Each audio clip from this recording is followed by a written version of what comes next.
இன்றைக்கி evening snacks என்னென்னு பார்த்துடலாமா? அரிசி மாவு புட்டு தான்.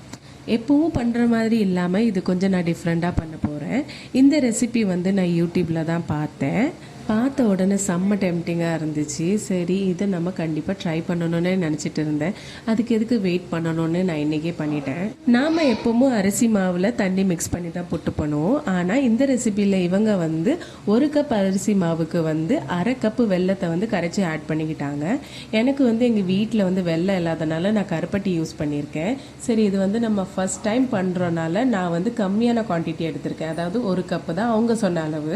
1 கப்புக்கு 1/2 கப்பு வந்து கருப்பட்டி வந்து ஆட் பண்ணியிருக்கேன். மிச்சம் எல்லா ப்ராசஸும் சேம் தான். என்கிட்ட வந்து புட்டு மேக்கர் இல்லாதனால நான் இட்லி பாத்திரத்தில் வச்சுருக்கேன். அப்புறம் ஒரு 15 மினிட்ஸ் கழித்து பார்த்தோன்னா சூப்பரான கருப்பட்டி ஸ்மெல்லோட புட்டு ரெடி ஆகிடுச்சு. அதுக்கு மேலே நான் கொஞ்சமாக தேங்காய் பூ தூவினேன். அண்ட் ஸ்வீட் வந்து கொஞ்சம் கம்மியாக இருக்கனால நான் 2-3 ஸ்பூன் ஆட் பண்ணிக்கிட்டேன். யூஸ்வலாக புட்டு சாப்பிட்ற மாதிரி இல்லாமல் கொஞ்சம் டிஃப்ரெண்ட்டாக இருந்து நீங்களும் உங்கள் வீட்டு செல்லக்குட்டீஸ்க்கு பண்ணி கொடுத்து நீங்களும் சாப்பிடுங்க.